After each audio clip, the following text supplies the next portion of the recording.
100% fee రాయితీతో AI నేర్చుకోవాలనుకుంటున్నారా? Attend quality third gen AI test 2025.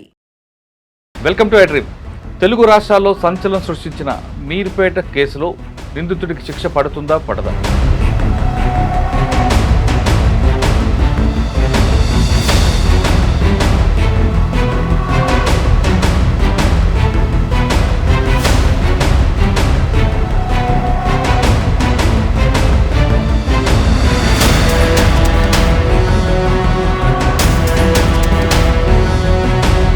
ఇందులో పోలీసులు ప్రాపర్ ఇన్వెస్టిగేషన్ ఎలా చేయాలి, ఆ లింక్ తెగిపోకుండా ఏ విధంగా ప్రాసిక్యూషన్ వెళ్తే కేసు కన్విక్షన్ వస్తుంది. ముందుగా ఈ అతను ఛాలెంజ్ విసరడం అనేది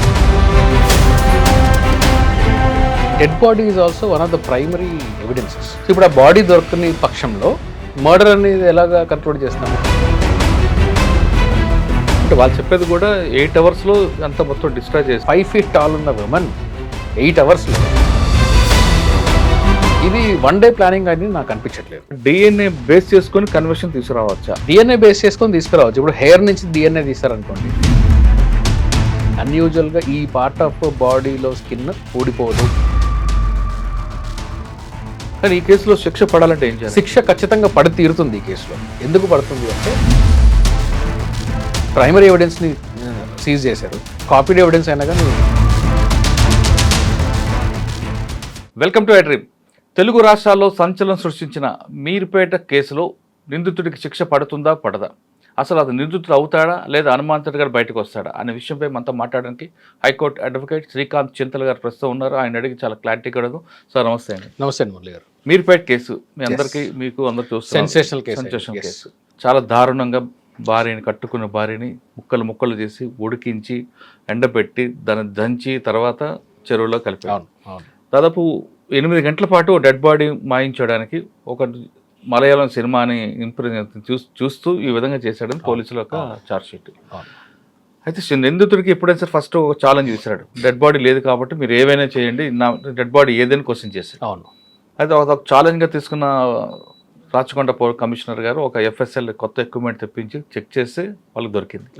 కానీ సాధారణంగా ఒక కేసు ట్రయల్కి వచ్చినప్పుడు అంటే మనం చాలా ముందుకు వెళ్తున్నాం, ట్రయల్కి వచ్చినప్పుడు దేంతో చంపాడు, ఎలా చంపాడు, బాడీ ఎక్కడ తీసుకెళ్ళాడు, బాడీని ఎలా బయటకు తీసుకొచ్చాడు, ఇవన్నీ కూడా ట్రయల్లో వస్తాయి.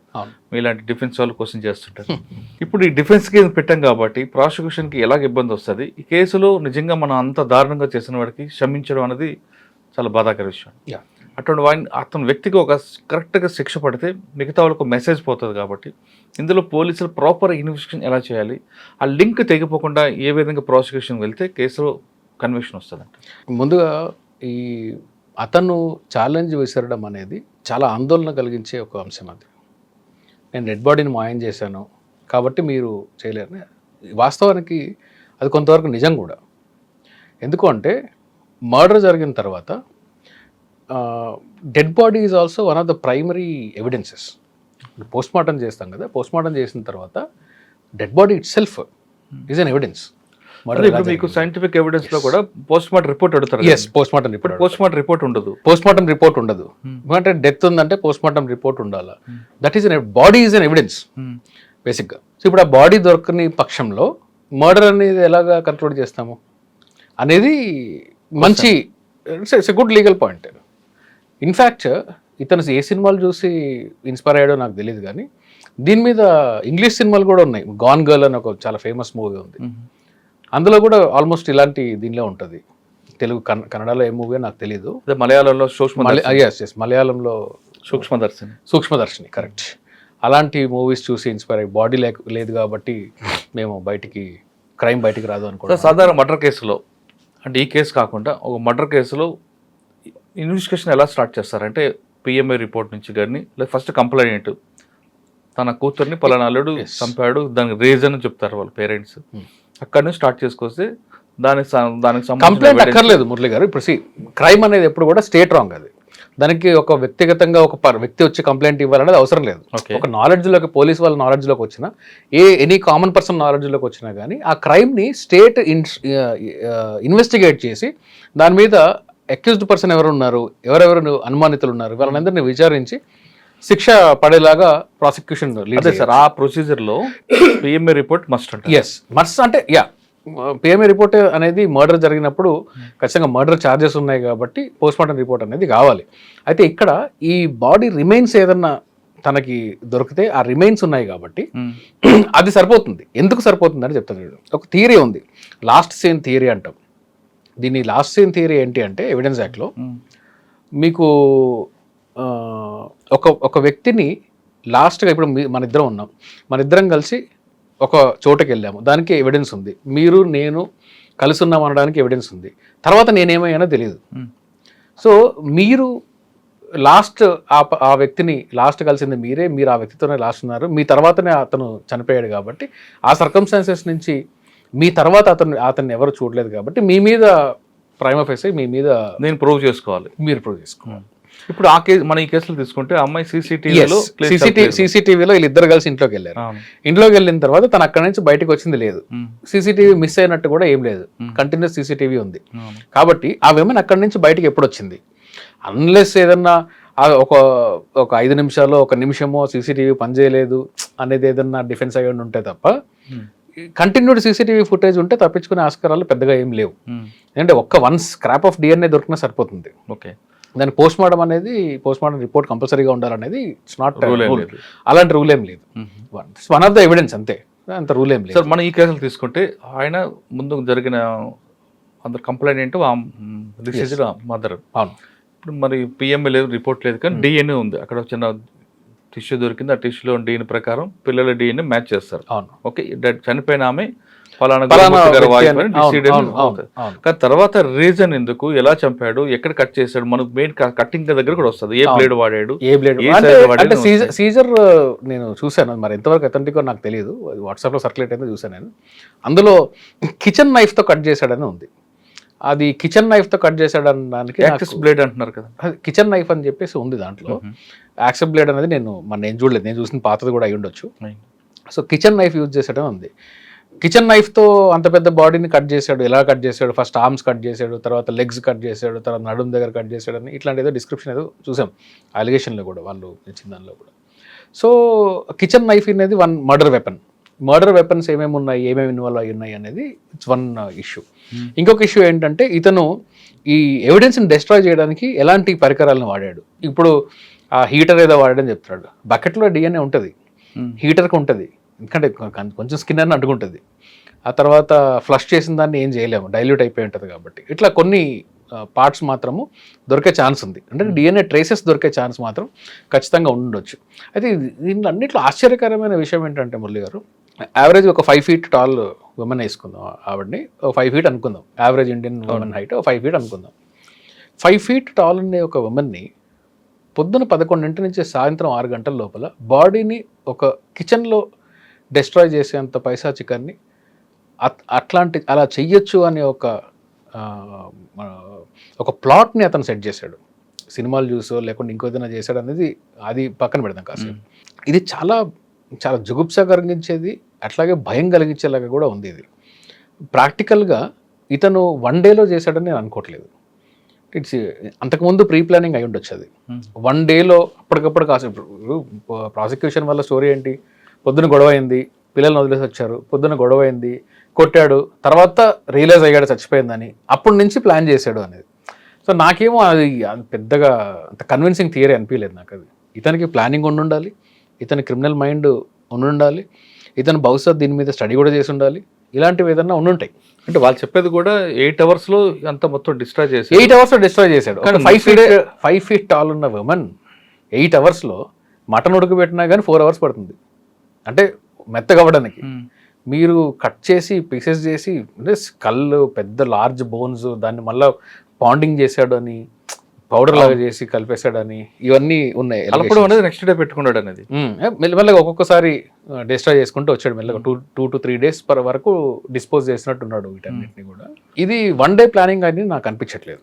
కానీ ఈ కేసులో శిక్ష పడాలంటే ఏం చేయాలి? శిక్ష ఖచ్చితంగా పడి తీరుతుంది ఈ కేసులో. ఎందుకు పడుతుంది అంటే అతనితో పాటు ఆ ఇంట్లోకి వెళ్ళిన సీసీటీవీ ఫుటేజ్ ఉంది. అది కొత్త చట్టం ప్రకారము ఈ ఎలక్ట్రానిక్ ఎవిడెన్స్ని, ప్రైమరీ ఎవిడెన్స్ని సీజ్ చేశారు. కాపీడ్ ఎవిడెన్స్ అయినా కానీ మీకు అడ్మిసిబుల్ ఎవిడెన్సే నెంబర్ 1. నెంబర్ 2, ఇతనితో వెళ్ళి బయటికి తను రాలేదు, సో అతను ఎక్స్ప్లెయిన్ చేయాలి ఈమె ఎక్కడికి వెళ్ళింది అని. అతను ఎక్స్ప్లెయిన్ చేయలేడు. అతని కన్ఫెషన్ కూడా కొత్త చట్టం ప్రకారం కన్ఫెషన్ రికార్డ్ చేసి ఉంటుంటారు. అది కొరాబరేట్ చేసుకున్నప్పుడు, థియరీకి కొరాబరేట్ చేసుకున్నప్పుడు ప్రాసిక్యూషన్ ఏదైతే స్టోరీ రేపు చెప్పుకుందాం, స్టోరీ అని రాంగ్ వర్డ్, ప్రాసిక్యూషన్ ఏదైతే జరిగింది అనేది వాళ్ళ ఇన్వెస్టిగేషన్ని ప్రపోజ్ చేస్తారో, కోర్టులో చేస్తారు, దానికి కానీ ఈ కన్ఫెషన్ కొరాబరేట్ అయ్యి ఉంటే ఒకవేళ అది డెఫినెట్లీ అడ్మిసిబుల్ ఎవిడెన్స్. కానీ పోలీసుల ముందు కన్ఫెక్షన్ వాల్యుబుల్ కాదు కదా. పోలీసుల ముందు కాదు, డెఫినెట్లీ పోలీసులు అదే నెక్స్ట్ డిఫెన్స్ అదే లైన్ తీసుకుంటారు. నెక్స్ట్ డిఫెన్స్ అదే తీసుకుంటారు. పోలీసుల ముందు కన్ఫెషన్ కాదు, కానీ ఎక్స్ప్లెనేషన్ ఏంటి, ఇతను ఆ విమెన్ ఎక్కడ పోయిందని ఎక్స్ప్లెనేషన్ ఎలా చేస్తాడు? ఆమె అదృశ్యమైంది, పడుకున్నప్పుడు బయటకు వచ్చింది, ఎట్లా చేస్తాడు? అదృశ్యమైంది అంటే అక్కడ మీకు సీసీటీవీ లేదనుకోండి, నాకు తెలియదని చెప్పొచ్చు. అసలు ఈ క్రైమ్ బహుశా బయటికి కూడా వచ్చి ఉండేది కాదు. అతను సీసీటీవీలో దొరికాడు కాబట్టి ఇద్దరు వెళ్ళారు, మళ్ళీ తిరిగి బయటికి రాలేదు, ఇతను ఒక్కడే వచ్చాడు కాబట్టి ఈ క్రైమ్ బయటకు వచ్చింది. కాబట్టి ఇట్స్ ఎ క్రూషియల్ ఎవిడెన్స్. అది ప్రాసిక్యూషన్ వాళ్ళు తీసుకోవాల్సిన జాగ్రత్తలు ఏంటి అంటే, ఈ ఎవిడెన్స్ ప్రతి ఒక్కటిని కూడా ప్రైమరీ ఎవిడెన్స్ని రికార్డ్ చేసి పెట్టడము, ఎలక్ట్రానిక్ ఎవిడెన్స్ని కూడా ప్రైమరీ ఫేజ్లో రికార్డ్ చేసి పెట్టడము, ఆ ఎలక్ట్రానిక్ రికార్డ్ యొక్క ఓనర్ దగ్గర మనము సర్టిఫికెట్స్ తీసుకొని ఈ ఎవిడెన్స్ యాక్ట్ ప్రకారము దాన్ని ప్రైమరీ ఎవిడెన్స్ లాగా ట్రీట్ చేసే విధంగా ఇప్పుడే ప్రికాషన్స్ తీసుకోవడం. ఏం చేస్తుంటారంటే ప్రాసిక్యూషన్ లేకనెస్ ఎక్కడ ఉంటాయంటే, ఫర్ ఎగ్జాంపుల్ వీళ్ళు ఏం చేశారంటే సీసీటీవీ ఫుటేజ్ తీసుకొని వచ్చేసారు ఒక మర్డర్ కేసులోని. సీసీటీవీ ఫుటేజ్ చేశారు, దానికి సంబంధించిన DVD తీసుకొని వచ్చి కేసులో వేశారు. కానీ ఆ DVD ఏంది అంటే ఫస్ట్ కాపీ. అది వీళ్ళు రైడ్ చేసిన తేదీ ఏంది అంటే ఛార్జ్ షీట్ ఫైల్ చేయడానికి 1 day బిఫోర్ మెయిన్ సోర్స్లో నుంచి CD కాపీ చేసి అది తీసుకొచ్చి కోర్టులో వేశారు. ఆ డేట్ వస్తుంది. అయితే డిఫెన్స్ ఏం చేశారు, డిఫెన్స్ దాని ప్రాపర్టీస్ ఓపెన్ చేసి చూసి ఈ డేట్ 1 day బిఫోర్ కదా మీరు కాపీ చేసింది, ఇది ఒరిజినల్ కాదు కదా అన్నప్పుడు ఇన్వెస్టిగేషన్ ఆఫీసర్ తప్పక ఎస్ ఇది 1 day బిఫోర్ చేసాము, ఒరిజినల్ నుంచి ఇది కాపీ చేసి వేసినదే అని చెప్పేసి అన్న తర్వాత దానిలో ఎక్విటల్ వచ్చింది. సో అట్లాంటి లాకునాస్ లేకుండా, మరి సిల్లీ లాకునాస్ ఇవన్నీ ఇలాంటివి లేకుండా ప్రాసిక్యూషన్ కానీ ఫస్ట్ నుంచి కొంచెం కేర్ తీసుకుంటే, ఇది రేరెస్ట్ ఆఫ్ ద రేర్ కాబట్టి నేను వ్యక్తిగతంగా హ్యాంగింగ్ చేయడానికి నేను వ్యతిరేకం. వ్యక్తిగతంగా నేను మర్డర్కి అయినా కానీ ఉరిశిక్ష వేయడం అనే దానికి నేను ప్రైమరీలీ వ్యతిరేకం. కానీ ఈ కేసులో బహుశా రేరెస్ట్ ఆఫ్ ద రేర్ కాబట్టి, ఈయన ఎవిడెన్స్ని డిస్ట్రాయ్ చేయడానికి పైశాచికంగా చేశాడు కాబట్టి ఖచ్చితంగా ఇతనికి ఉరిశిక్ష పడుతుందని చెప్పేసి నేను అనుకుంటున్నాను. కానీ ఆయన తరఫున ఒక డిఫెన్స్ సర్టిఫికేట్ ఇప్పుడు మీరు చెప్తున్న టెక్నికల్ ఇష్యూస్ బేస్ చేసుకొని ఫస్ట్ కంప్లైంట్ కూడా మిస్ అయింది నా భార్య అని తల్లికి చెప్పాడు కాబట్టి నా క్లయింటే డిఫెన్స్లోకి రాడు, నా క్లయింట్ ఇన్నోసెంట్, నా భార్య కనబట్లేదని ఆయనే చెప్పాడు కాబట్టి ఆయన మీదే మీరు అది గ్రౌండ్ కాదు. ఎంతో మంది క్రిమినల్స్ ఏం చేస్తారంటే క్రైమ్ వీళ్ళే చేసి వాళ్ళే వచ్చి కంప్లైంట్ ఇస్తడం అనేది చాలా కేసెస్లో జరుగుతుంది. యాక్చువల్గా అక్యూజ్డ్ వాళ్ళే అయి ఉంటారు. దొంగతనం కేసులు ఉంటాయి, మర్డర్ కేసెస్ ఉంటాయి, ఇలాంటివి చాలా ఉంటాయి ఇట్లాంటివి. సో దట్ కేసులో చెరువులో కలిపాడు, ఆ స్కల్ దొరికి ఆ స్కల్ అంతా మనం DNA చేసి సూపర్మూన్ చేసి ఒక పొజిషన్ వస్తుంది. గతంలో చాలా కేసులు, ఇప్పుడు ఈ కేసులో ఈ స్టేజ్లో నేను చెప్పడం అంత సమంజసం కదా నాకు తెలియదు, but I will tell you, మనిషి మర్డర్ అయ్యింది అనేది ఎస్టాబ్లిష్ చేస్తే ఇతనికి శిక్ష పడిపోతుంది. బాడీ రికవర్ అవసరం లేదు. ఓకే, సో మర్డర్ జరిగింది, ఈ మనిషి చచ్చిపోయింది అనడానికి ఎవిడెన్స్ ఇవ్వాలి. ఇప్పుడు మనిషి చచ్చిపోయిందా లేదా అనేదే డౌట్ఫుల్గా ఉండుంటే అందులో కన్విక్షన్ పడడం కొంచెం కష్టమే. ఇప్పుడు ఈ కేసులో బాడీ రికవర్ లేదు కానీ DNA దొరికింది. DNA దొరికితే కాదు, DNA దొరికింది అని చెప్తున్నారు వాళ్ళు. ఆ DNA బేస్ చేసుకొని కన్వర్షన్ తీసుకురావచ్చా? DNA బేస్ చేసుకొని తీసుకురావచ్చు. ఇప్పుడు హెయిర్ నుంచి DNA తీస్తారనుకోండి, ఎలా తీసుకొస్తారు? ఇంట్లో జుట్టు ఊడిపోయి ఉండొచ్చు. అవును. అలా కాకుండా ఇయర్ బోన్, చెస్ట్ రిబ్, లేకుంటే అంటే సాధారణంగా గోర్లు, హెయిర్ ఇలాంటివి కాకుండా స్కిన్ కానీ కొంచెం ఒక పార్ట్ ఆఫ్ స్కిన్, అంటే అన్యూజువల్గా ఈ పార్ట్ ఆఫ్ బాడీలో స్కిన్ ఊడిపోదు అనుకునే పార్ట్ కానీ, లేకుంటే బోన్ నుంచి తీసిన DNA కానీ, ఇలాంటివి ఏదన్నా ఉంటే ఖచ్చితంగా మర్డర్ జరిగింది, ఈ మనిషి బతికి ఉంటే ఈ పలానా పార్ట్ దొరికి ఉండేది కాదు అనేది ఎస్టాబ్లిష్ చేయొచ్చు. కానీ అంతేగాని నాకు హెయిర్ నుంచి DNA దొరికింది కాబట్టి మనిషి చచ్చిపోయింది అంటే రేపు మీ DNA తీసుకొని వచ్చి మురళి గారు చచ్చిపోయారు కూడా చెప్తారు. ఎందుకంటే హెయిర్ అంటే ఇంట్లో దూకున్నప్పుడు హెయిర్ రావచ్చు అంతే. సో DNA దొరకడం ఒకటే కాదు, అక్కడ బాడీలోని ఏ పార్ట్లోని DNA రికవర్ చేశారనేది ఇంపార్టెంట్. సో ప్రైమరీ ఇన్వెస్టిగేషన్ ఎలా ఉండాలి, మై లిమిటెడ్ నాలెడ్జ్ ఏంటి అంటే, మర్డర్ జరిగింది అనే దాన్ని ఎస్టాబ్లిష్ చేయాలి, ఆ వ్యక్తి ఇంకా బతికి లేదు చనిపోయింది అనేది ఎస్టాబ్లిష్ చేయాలి. ఫాస్ట్ అది. ఇది ఎప్పుడు, ఒకవేళ రేపు ఇతను కన్ఫెషన్ని కోర్టులో లేదు నేను చేయలేదు అన్నాడు అనుకోండి, అప్పుడు ఈ క్వశ్చన్. లేదు నేనే చేశానని చెప్పేసి ఒప్పుకున్నాడు అనుకోండి, లేదు నేను చంపేశాను, ఇట్లా చేశాను, డిస్ట్రాయ్ చేశాను అని ఒప్పుకున్నాడు అనుకోండి, ఏ గొడవ లేదు. స్వతహాగా ఒప్పుకున్నాడు కాబట్టి మేబీ యావజ్జీవనం పడుతుందేమో ఉరి బదులు డిస్ట్రాయింగ్ ఆఫ్ ఎవిడెన్స్, కాబట్టి సడన్ అవుటరేజ్ చేశారని చెప్పుకుంటే ప్లీజ్ చేసుకుంటే మహా అంటే లైఫ్ కండిషన్ పడుతుంది. సార్ ఇది కాకుండా వీళ్ళిద్దరి మధ్యన గొడవలు ఉన్నాయి, పిల్లల సాక్ష్యం, ఇది కూడా అవన్నీ కూడా పనిచేస్తాయి. అవన్నీ ఖచ్చితంగా పనిచేస్తాయి. ఎందుకు పనిచేస్తాయి అంటే, సర్కమ్స్టాన్సెస్, ఏ సర్కమ్స్టాన్సెస్లో ఒక వ్యక్తి అదృశ్యమైంది, ఏ సర్కమ్స్టాన్సెస్లో ఒక వ్యక్తి మీద దాడి జరిగింది, మర్డర్కి గురైనారు అనేది సర్కమ్స్టాన్సెస్ చాలా క్రూషియల్ పార్ట్ ప్లే చేస్తుంది. అందుకనే మీకు మర్డర్లో మోటివ్, ఇంటెన్షన్ అనేది చూస్తాం మనం. ఇప్పుడు సడన్ అవుట్రేజ్లో జరిగిపోయింది అనుకోండి, నేను అనుకోకుండా చంపేశాను అనుకోండి, దానికి వేరే తక్కువ శిక్షణ ఉంటుంది. కొన్నిసార్లు ఇంటెన్షన్ లేకుండా చంపేస్తారు, అది హోమిసైడే బట్ నాట్ మర్డర్. ఇక్కడ ఇట్స్ అన్ ఇంటెన్షనల్ మర్డర్, ఇతనికి ఒక చంపే ఉద్దేశంతోనే చంపాడు అనేది ప్రూవ్ చేయాల్సి ఉంటుంది. అట్లాగే వీళ్ళిద్దరి మధ్యలో జరిగిన కాండక్ట్, అంతకుముందు కాండక్ట్, వాళ్ళ ఫ్యామిలీ వాళ్ళు బహుశా పిల్లలు టెస్టిమనీ ఇచ్చే స్టేజ్లో ఉంటే వీళ్ళందరి టెస్టిమనీస్ని కూడా కోర్టు పరిగణలోకి తీసుకుంటుంది. అప్పుడే మోటివ్ ఎస్టాబ్లిష్ అవుతుంది. కాబట్టి రివెంజ్లో నేను చంపాను అనేది అన్నగానే ఎస్టాబ్లిష్ చేయాల్సి ఉంటుంది. మోటివ్ని ఎస్టాబ్లిష్ చేయలేకపోతే కూడా అది కొంచెం కష్టమే. ఓకే, కాబట్టి దీనిలో మోటివ్ చాలా క్లియర్గా ఉంటుంది. వాళ్ళిద్దరు గొడవలు ఉన్నాయి. సో ఇన్ఫ్యాక్ట్ ఇన్ఫరెన్స్ కూడా వైఫ్ అండ్ హస్బెండ్ మధ్యలో కూడా మీకు తెలియదేం కాదు, 304 పార్ట్ బిలో 7 years కన్నా ముందు చనిపోతే ఖచ్చితంగా బర్డన్ మొత్తం హస్బెండ్ మీద షిఫ్ట్ అవుతుంది, హస్బెండ్ ఫ్యామిలీ మీద షిఫ్ట్ అవుతుంది. డౌరీ డెత్ కింద దాన్ని కన్సిడర్ చేస్తారు. అంటే ఇన్ఫరెన్స్ జనరల్ క్రిమినల్ లాలో రూల్ ఏంటంటే ప్రాసిక్యూషన్ వరకు ప్రూవ్ చేయాలి. కానీ ఉమెన్కి సంబంధించిన చట్టాలలో పర్టికులర్లీ ఇలాంటి వాటిలలో బర్డన్ మొత్తం కూడా మేల్ పర్సన్ మీదకి షిఫ్ట్ అవ్వడం జరుగుతుంది. ఈవెన్ పోక్సోలో కూడా బర్డన్ అనేది వీళ్ళ మీద ఎక్కువగా ఉంటుంది. అలాగే ఈ 304 సబ్ క్లాజ్ 304 పార్ట్ 2లో కూడా బర్డన్ అనేది ఇతని మీద ఉంటుంది. చాలా కేసెస్ అలా ఉమెన్కి మాత్రం కొన్ని ఎక్సెప్షన్స్ ఉంటాయన్నమాట. ఆ కోవలోకి ఇది కూడా వస్తుంది. సరే, ఇప్పుడు ఈ క్లయింట్కి, అదే ఇప్పుడు మనం అనుకున్న గురుమూర్తికి అలాంటి క్లయింట్ నాకు వద్దు. ఓకే, ఆ గురుమూర్తికి ప్రీవియస్ క్రైమ్ రికార్డ్ లేదు, ఏదో సడన్ ప్రొవొకేషన్ చేశాడు, తర్వాత ఈ కుకింగ్ స్టోరీ వెళ్ళని ఒక లైన్ వచ్చింది అనుకోండి, అప్పుడు ఇవన్నీ కూడా ఊహాగానాలండి. అది వచ్చిందా చేసొచ్చు అంటే ఆ స్పెక్యులేషన్ మీద నేను కూడా ఏమైనా సమాధానం చెప్తాను.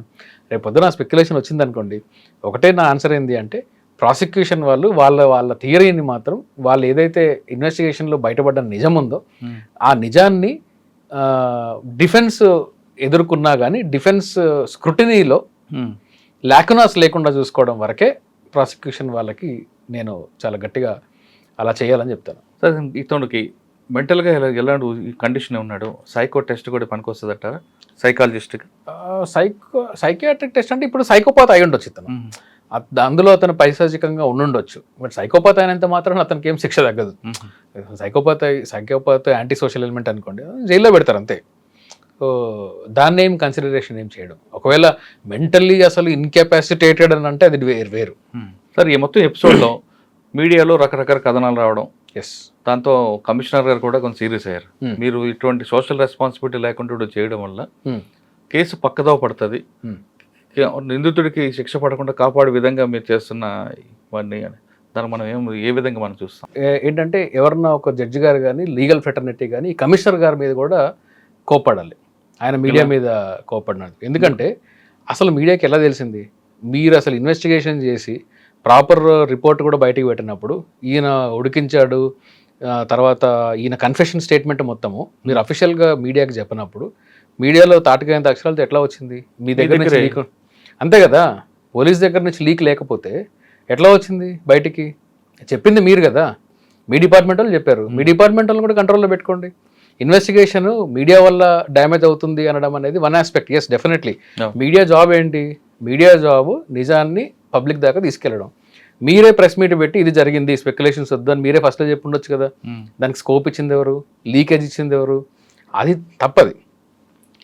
మీడియా రెస్పాన్సిబుల్గా ఉండాలి. డెఫినెట్లీ మీడియా రెస్పాన్సిబుల్గా ఉండాలి. కానీ ఆ ముసుగులో నా ఇర్రెస్పాన్సిబిలిటీ నేను కప్పెట్టుకుంటానంటే కుదరదు. మీరు రెస్పాన్సిబుల్గా ఉండండి, ఆ మీడియా కూడా రెస్పాన్సిబుల్గా ఉంటుంది. వాళ్ళు ఇచ్చి లీకే కదా వీళ్ళు క్యారీ చేశారు, వాళ్ళకి వీళ్ళు వెళ్ళి అందుకే చెప్తున్నా, ఇంకొకరి ఇర్రెస్పాన్సిబిలిటీలో ఇంకొకరిని రెస్పాన్సిబుల్గా ఉండాలని చెప్పడంలో నా ఇర్రెస్పాన్సిబిలిటీని కప్పెట్టుకుంటాను అంటే అది సమంజసం కాదు. అది సరే, ఈ కేసులు మొత్తం ఫైనల్గా చూస్తే తండ్రి జైలుకి వెళ్ళిపోయాడు, తల్లి చనిపోయాడు, మరి పిల్లల పరిస్థితి ఏంటంటే వాళ్ళ అమ్మమ్మ దగ్గర ఉండాల్సిందేనా? అది అంటే వాళ్ళు ఎవరైతే పిల్లలు సేఫ్గా ఉంటారో వాళ్ళ దగ్గర ఉండొచ్చు. అంటే న్యాచురల్ గార్డియన్స్ ఎవరైతే ఉంటారో, నెక్స్ట్ న్యాచురల్ గార్డియన్స్ అమ్మమ్మ గారి దగ్గర కానీ లేకుంటే తండ్రి గారి దగ్గర ఉన్న ఫ్యామిలీ వాళ్ళ దగ్గర కానీ ఎక్కడైనా ఉండొచ్చు. అయితే ఇందులో కోర్టు ఏమని చూస్తుందంటే పిల్లలు ఎక్కడ సేఫ్గా ఉంటారు, పిల్లలు మానసికంగా వాళ్ళు ఎక్కడుంటే కరెక్ట్గా ఉంటారు, ఫైనాన్షియల్గా వాళ్ళకి ఎయిడ్ ఎక్కడ ఉంది అనేది చూస్తారు. ఇది అమ్మమ్మ గారి హక్కు, ఇలా నానమ్మ హక్కు లేదు, ఇందులో పిల్లల హక్కు. సో ఒకవేళ పిల్లలు వీళ్ళిద్దరి దగ్గర సేఫ్గా ఉంటారు అనుకుంటే వాళ్ళని హోమ్ కూడా పెట్టొచ్చు, స్టేట్ కేర్. మైనర్ కదండి, అందుకనే స్టేట్ కేర్ తీసుకోవచ్చు. మైనర్ కాబట్టే చెప్తున్నాను, మేజర్ అయితే వాళ్ళ ఇష్టం. మైనర్స్ కాబట్టి వాళ్ళు ఖచ్చితంగా వాళ్ళ సెక్యూరిటీ, సేఫ్టీ, వాళ్ళ ఎడ్యుకేషన్, లైఫ్ ఎక్కడ బాగుంటుంది అనేది కోర్టు పరిగణిస్తుంది. ఈవెన్ మీరు రీసెంట్గా అతుల్ సుభాష్ కేసులో చూస్తే కూడా అలిగేషన్స్ అతుల్ సుభాష్ వైఫ్ మీద ఉంది, కానీ కస్టడీ సుప్రీంకోర్టు గ్రాంట్ చేసింది ఆ అమ్మమ్మకే, తల్లికి ఇచ్చారు, గ్రాంట్ చేశారు. దాంట్లో తల్లి లేదు కదా, తల్లి లేకపోతే అమ్మమ్మ దగ్గర వెళ్ళొచ్చు. అంటే వాళ్ళు ఎస్టాబ్లిష్ చేయాల్సింది ఏంటంటే మా దగ్గర పిల్లలు సేఫ్గా ఉంటారు అని. అప్పుడు కోర్టు చూసేది ఏంటి అంటే నువ్వు మంచోడవా అని కాదు, పిల్లల సేఫ్టీ ఎక్కడ ఉంది అని. అచ్చా, పిల్లలకి అడుగుతారా? పిల్లలకి అడగొచ్చు. అంటే పిల్లలకి ఆ కెపాసిటీ ఉంటే అడగొచ్చు, మోర్ దెన్ 80 years అట్లా ఉంటే అడగొచ్చు. జనరల్గా వాళ్ళు ఎవరితో అటాచ్మెంట్ ఉంది, వీళ్ళకి ఫైనాన్షియల్ కెపాసిటీ ఎక్కడన్నా ఉందా లేదా అనేది చూడొచ్చు. ఇప్పుడు అంటే వన్ ఆస్పెక్ట్ ఆఫ్ లా ఏంది అంటే ఇతనికి పెన్షన్ వస్తున్నా కానీ ఆ పెన్షన్ అమౌంట్ అతను జైల్లో ఉన్నా కానీ పెన్షన్ అమౌంట్ అతనికే ఇవ్వాల్సిందే, తప్పదు. కాకపోతే ఇతని ప్రాపర్టీస్ కానీ లేకుంటే ఇతనికి ఎక్కడైనా వేరే సోర్స్ ఆఫ్ ఇన్కమ్స్ ఏదైనా ఉన్నా కానీ అవి పిల్లలకి డైవర్ట్ చేయొచ్చు. అది దట్ కోర్ట్ హ్యాస్ రైట్. సరే, జైల్లో ఉంటాడు, పెన్షన్ ఎవరు డ్రా చేస్తారు? మరి పెన్షన్ యాక్చువల్గా పెన్షన్ లా ప్రకారం ఇతనే డ్రా చేయాలి. బయటకు వస్తాడు అప్పుడు అంటే ఎవ్రీ మంత్ రావాల్సిందేనా? ఎవ్రీ మంత్ రావాల్సిన అవసరం లేదు కదా. లైఫ్ సర్టిఫికెట్ ఇయర్లీ వన్స్ ఇవ్వాలి, అకౌంట్లో పడుతుంది. అది అంటే పెన్షన్ అనేది ఏంటంటే డిఫరెంట్ సబ్జెక్ట్. అది పెన్షన్ అనేది ఏంటంటే ఏ కోర్టు కూడా, సివిల్ కోర్ట్ అయినా క్రిమినల్ కోర్ట్ అయినా ఏ కోర్ట్ అయినా కానీ పెన్షన్ని అటాచ్మెంట్ చేయడానికి వీల్లేదు. సోషల్ వెల్ఫేర్ నుంచి వచ్చిన బెనిఫిట్స్ని, పెన్షన్, గ్రాట్యుటీ ఇలాంటివి ఏది కూడా అటాచ్మెంట్కి కుదరదు. అది section 60 subject to correction 60 subclass 1 of సిపిసిలో ఉంటుంది. అది దాని ప్రకారము ఈ పెన్షన్స్ని వాటిని అటాచ్ చేయడం కుదరదు. కానీ పిల్లలు మాత్రం అన్యాయం అయ్యారు కదండి. పిల్లలు డెఫినెట్లీ అన్యాయం అయ్యారు. అంటే ఈ ఫైనాన్షియల్ ఇవన్నీ పక్కన పెడితే మీరు చాలా కేసులు చూస్తుంటారు కదా, సినిమా ప్రభావం, మీడియా ప్రభావం అంత నటోరియస్గా తయారవడానికి వాటి అంటే మనిషిలో ఉండే సాధారణంగా ఉండే మనిషిలో ఉండే పైశాచికత్వము అది సప్రెస్ అయి ఉంటుందండి. సమాజంలో మనకు ఒక ఫ్యామిలీ సిస్టమ్ వల్ల సోషల్ స్ట్రక్చర్ వల్ల వీటి వల్ల మనం ఏంటంటే మనలో ఉండే పైశాచికాన్ని సప్రెస్ అవుతూ ఒక మంచి సోషల్ బీయింగ్గా తయారవుతాం మనం. చిన్నప్పుడు మీకు దోమను చంపాలి, చీమల్ని పట్టుకొని క్యాండిల్కి వెలిగించేసి చంపేయడము, కాక్రోజులు లేకుంటే అది తూనీగలు ఉంటే తూనీగలు తీసుకొని వచ్చి క్యాండిల్ వెలిగించి దాన్ని సైడిజమే, అదొక ఆనందంలాగా ఫీల్ అవుతారు. చిన్నపిల్లలు బటర్ఫ్లైస్ని చంపడము అదేమి మంచి యాటిట్యూడ్ ఏం కాదు, అది పైశాచికమే. కాకపోతే ఏంటంటే మనం పెరిగే క్రమంలో, సొసైటీలో మనం పెరిగే క్రమంలో ఒక సోషల్ యానిమల్ లాగా మనం తయారవుతాం, సోషల్ బీయింగ్ లాగా తయారవుతాం. అందులో ఆ సోషల్ కట్ అయిపోయినప్పుడు యానిమల్స్ బయటకు వస్తారు, వీళ్ళే. దానికి సినిమా అవసరం లేదండి, ఏదన్నా ట్రిగర్ అవ్వ ఉండొచ్చు. అసలు సినిమా అనేది లేని రోజుల్లో క్రైమ్ లేదా ఏంటి? లేదు, 100% క్రైమ్ ఉంది. ఇంతకన్నా దారుణమైన క్రైమ్. మన వ్యక్తి చిన్నప్పుడు పాములు పట్టుకొని చంపేవాడు, తర్వాత మనుషులను చంపాడు, అంతే.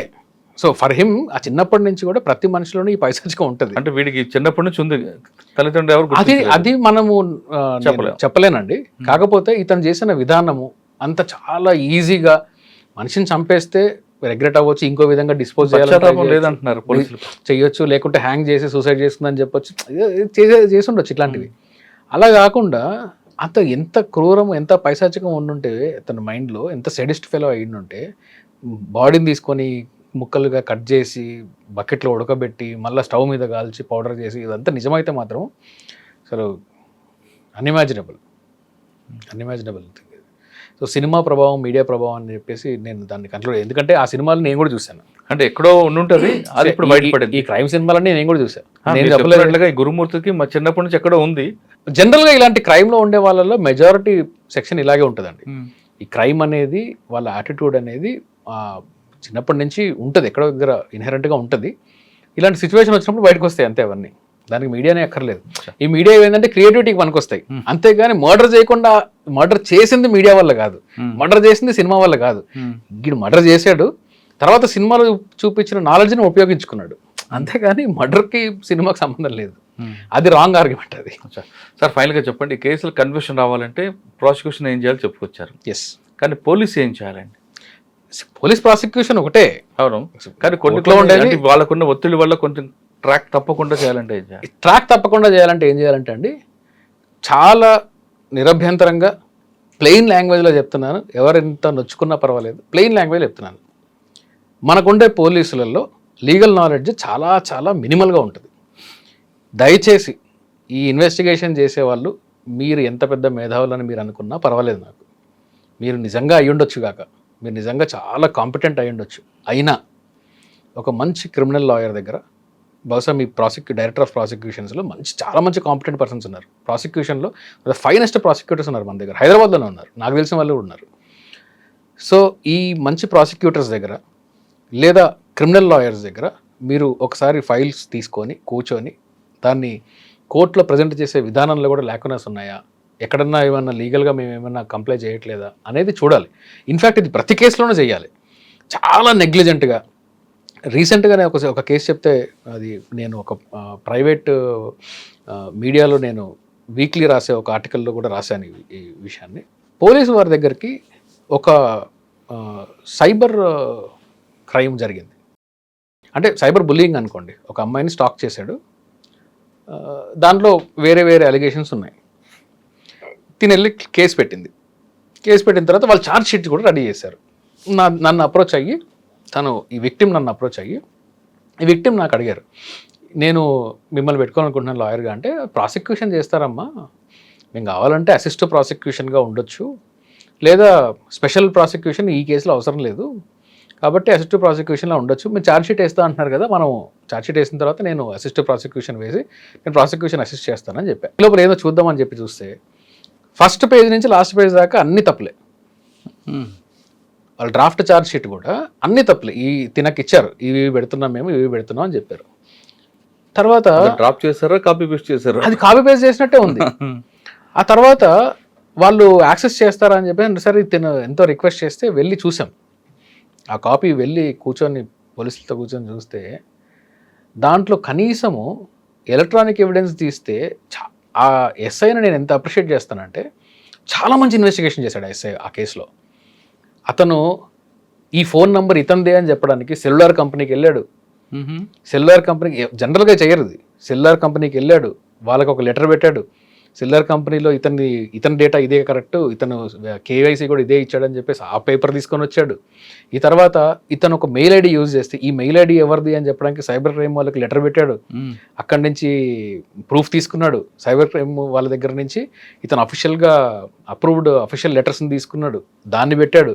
ఇవన్నీ పెట్టిన తర్వాత ఆ పైన ఉండే ఎస్హెచ్ఓ గారు ఏమన్నారు, ఇవన్నీ వేస్ట్, అది తీసే ఇవన్నీ అన్నట. అందుకని నేను తీసాడు. ఇప్పుడు అది ఎట్లా కన్విక్షన్ వస్తుంది? చాలా ప్రెజర్ చేసి నేను మెమో వేస్తాను ఇవన్నీ చెప్పిన తర్వాత ఆ కేసులో ఇవన్నీ వేసి ఇప్పుడు ఛార్జ్ షీట్ ఫైల్ చేశారు. దాంట్లో కనీసము 65B సర్టిఫికేట్ వేయలేదు. కానీ మినిమం కామన్ సెన్స్ అవి. కాబట్టి ప్రెజర్ ఏంటండి, చిన్న కేసులో మీకు కన్విక్షన్ పడే కేసు అది. ఇన్ఫ్యాక్ట్ ప్రతి కేసులో కూడా ప్రాపర్గా చేస్తే మంచి కన్విక్షన్స్ పడతాయి. డిఫెన్స్ కూడా టఫ్ ఇవ్వాలి, అంతేగాని డిఫెన్స్ వర్క్ని చాలా ఈజీగా చేయకూడదు. నేను దాకా చెప్పాను కదా, సీడీ తీసుకొచ్చి వేస్తారని. ఇది ప్రైమరీ వేస్తుంటే అయిపోయేది కదా, దాన్ని తీసుకొచ్చి దాని రికార్డు హార్డ్ డిస్క్ తీసుకొని వచ్చి వేసేస్తుంటే ప్రైమరీ ఎవిడెన్స్ అయిపోయేది. మర్డర్ నుంచి తప్పించుకోలేదు, సీసీటీవీలో క్లియర్గా ఉంది, మర్డర్ నుంచి తప్పించుకున్నారే. అవును. సో ఆ లాస్ట్ సీన్ థియరీ దానిలో పనికిరాల, ఆ కేసులో పనికిరాలేదు. అది సీరియస్ అఫెన్సెస్లో ఇలాంటి లేకుండా చేయకూడదు. కాబట్టి పోలీస్ వర్క్ నేను చెప్పేది ఏంటి అంటే, మీకు ప్రొసీజర్ తెలిసి ఉండొచ్చు, ఇన్వెస్టిగేషన్ చాలా బాగా చేసి ఉండొచ్చు, మీరు చెప్పిన దాన్ని కరెక్ట్ కూడా అయి ఉండొచ్చు, కానీ లీగల్ స్క్రూటినీలో అవి అప్హోల్డ్ అవుతాయా లీగల్ స్క్రూటినీలో దొరికిపోతారా అని చూసుకోండి. ఎవరన్నా ఒక మంచి క్రిమినల్ లాయర్ దగ్గర, మీ ప్రాసిక్యూషన్లోనే చాలా మంచి మంచి ఎక్స్పర్ట్స్ ఉన్నారు, రిటైర్డ్ ప్రాసిక్యూటర్స్ కూడా చాలా ఎక్స్పర్ట్స్ ఉన్నారు. వెళ్ళి కూర్చోండి, ఒకరు కాకపోతే ఇద్దరు ముగ్గురు దగ్గర కూర్చోండి, చూడండి, మంచి స్ట్రాంగ్ ఛార్జ్ షీట్ వేయండి. ఇది నేను పోలీసు వారు చెప్పేది. సో ఓన్లీ సొంత తెలివితే ఎట్లా వాడద్దు. ఓకే, మీర్పేట్ కేసులో ఖచ్చితంగా నిందితుడికి శిక్ష పడాలంటే ప్రాపర్గా ఇన్వెస్టిగేషన్ చేయడమే కాకుండా 1-2 సార్లు లీగల్ ఒపీనియన్ తీసుకుంటే ఖచ్చితంగా శిక్ష పడుతుంది అంటున్నారు శ్రీకాంత్ గారు. అంతేగాని ఏదో నామ్కి వాస్తాయి గారు రొటీన్గా చేస్తే మాత్రం నిందితుడు తప్పించుకుంటాడు, ఒక చెడ్డ మెసేజ్ సొసైటీలకు వెళ్ళే అవకాశం ఉందంటూ శ్రీకాంత్ గారు చెప్తున్నారు. ఇది మీర్పేట్ కేసులో శ్రీకాంత్ చింతల్ గారి అభిప్రాయం. వచ్చే వారం మరో కేసులో మళ్ళీ కలుద్దాం. నమస్తే, థ్యాంక్ యూ. Thank you.